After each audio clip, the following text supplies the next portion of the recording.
Halo, selamat datang di channel Ruang Taktik. Di video kali ini, kita akan analisis Manuel Ugarte. Saat video ini dibuat, Manuel Ugarte dikabarkan sudah resmi menerima pinangan Manchester United dari PSG. Bandrol 50 juta euro plus tambahan 10 juta euro berbasis penampilan jadi nilai tebusan kepindahannya. Pasti ada alasan khusus pemain asal Uruguay ini dibeli oleh PSG, di mana pada musim lalu Ugarte jadi pemain dengan menit bermain paling tinggi ke-6 di klub asal Paris tersebut. Dan pastinya ada alasan khusus juga mengapa Manchester United merekrutnya di musim ini dengan harga yang bisa dibilang tidak murah meski juga relatif tidak mahal. Kesan pertama melihat permainannya, ia merupakan tukang rebut bola atau ball winning midfielder. Jadi, kita tidak akan melihat gelandang yang sering berlama-lama dengan bola pada diri Ugarte. Nah, penasaran bagaimana cara bermain serta akan dipasang di mana ia pada skuad Manchester United nanti? Let's go, kita bahas sama-sama.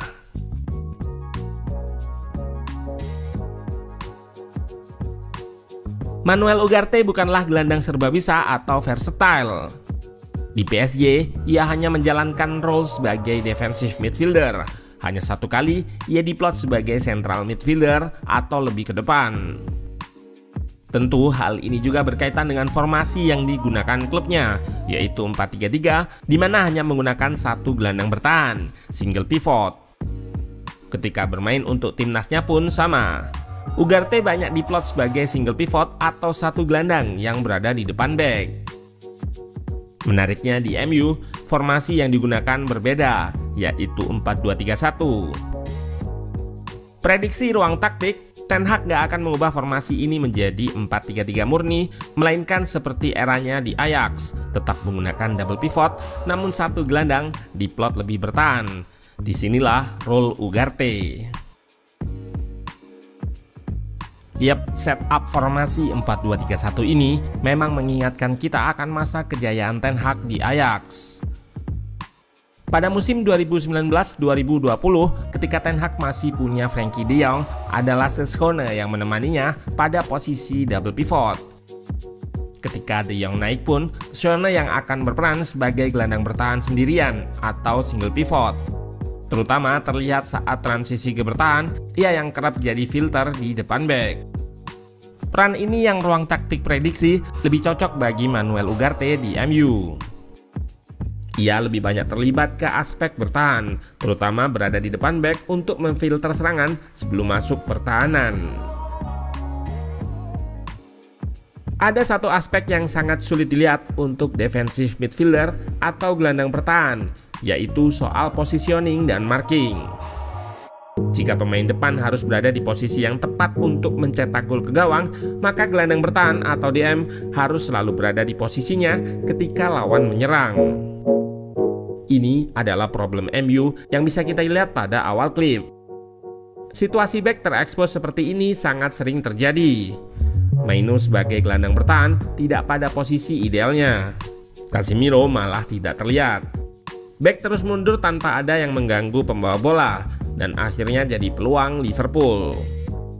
Masalah ini pun masih nampak pada musim ini di gol Brighton lalu. Bola crossing mengarah ke Mitoma yang berada di tiang jauh. Pemain bertahan masing-masing menjaga satu pemain, dan Welbeck tidak terkawal. Seharusnya Casemiro sebagai DM turun ke backline untuk mengatasi situasi kalah jumlah di belakang. Kemampuan mencium bahaya ini juga yang wajib dimiliki untuk memposisikan diri secara tepat. Dalam momen tadi, Casemiro merasa tidak perlu untuk drop sehingga ia tetap di depan backline. Sedangkan Ugarte di beberapa momen terlihat lebih waspada. Lihat saat pertahanan Uruguay terbuka, ia mencium ruang yang bisa diekspos lawan, sehingga Ugarte turun atau drop untuk menutupnya. Meski serangan gagal, namun ia berada pada posisi siap menghalau bola atau melakukan marking ke lawan.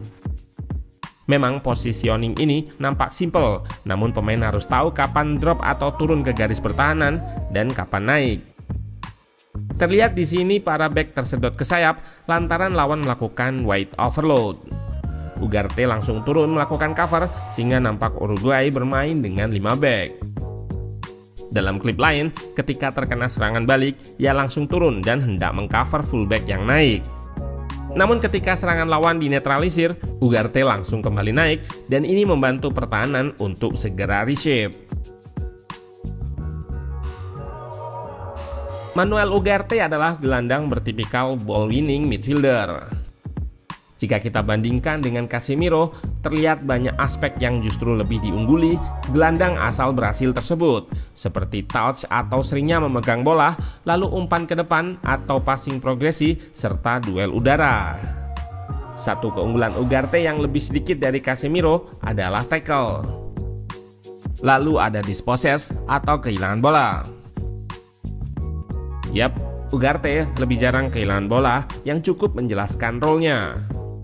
Sebagai ball-winning midfielder, tugas ia hanya sampai merebut bola sehingga berpindah penguasaan atau regain possession. Setelah merebut, ia lebih banyak bermain aman dengan memberi umpan ke rekan yang lebih kreatif atau lebih menyerang. Ini yang membuat statistik passing ke depan atau progresinya kecil dan completion rate atau keberhasilannya tinggi lantaran umpan-umpannya lebih aman daripada Casemiro yang lebih sering dispossess atau kehilangan bola. Jika radar chartnya dibandingkan Maino, akan nampak keunggulan Ugarte yang berwarna biru. Ia hanya kalah di progressive carries atau membawa bola ke depan, yang seperti dijelaskan sebelumnya, memang ia lebih memilih mengumpan. Passing-passingnya lebih ke passing mempertahankan possession atau sirkulasi, baik ke belakang, kiri, ataupun kanan. Pun begitu, bukan berarti ia tidak berguna ketika build up. Ugarte masih mau membuka ruang untuk koneksi bagi rekan-rekannya, sehingga memudahkan mereka mengirim umpan untuk build up di belakang atau sekedar memancing press lawan. Meski dalam statistik tidak tercatat sebagai gelandang yang sering mengirim umpan progresi, bukan berarti ia tidak mampu melakukannya. Di beberapa klip ini, terlihat Ugarte mampu mengeksekusi umpan-umpan ke depan dan memang ia lebih memilih umpan progresi yang aman atau tidak beresiko tinggi. Ini yang membuat persen keberhasilan umpan Ugarte termasuk tinggi.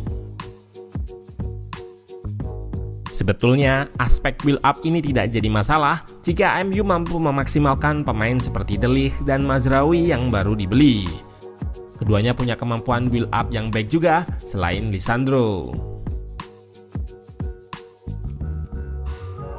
Menurut ruang taktik, di aspek bertahan tidak ada isu bagi Ugarte. Kecepatan untuk recovery ditambah tackle-tacklenya bisa digunakan untuk menghentikan serangan balik lawan. Manuel Ugarte merupakan pemain yang paling banyak melakukan tackle di Ligue 1 musim lalu. Namun tackle yang berhasil tidak paling tinggi.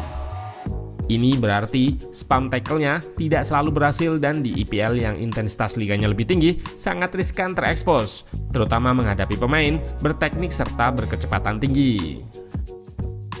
Pun begitu, ia bukan pemain yang kerap mendapatkan kartu. Namanya bahkan tidak ada dalam pemain yang paling banyak mendapatkan kartu kuning. Ini menunjukkan meski usianya baru 23 tahun, Ugarte mampu melakukan tackle dan fall secara dewasa jika dibandingkan Casemiro yang cukup sering diusir keluar lapangan. Menariknya lagi, Ugarte di PSG juga dimainkan dalam skema build up yang mirip dengan Ten Hag, yaitu 3-1-6, di mana di sini terlihat Maino sendirian di tengah, sementara Casemiro sedang drop ke belakang. Ugarte juga sama. Jadi single pivot di depan 3 back PSG dan tugasnya juga menjaga area yang cukup luas sendirian di tengah. Tentu itu bukan tugas yang mudah baginya, terutama bermain di tim yang tidak cukup baik dalam possession.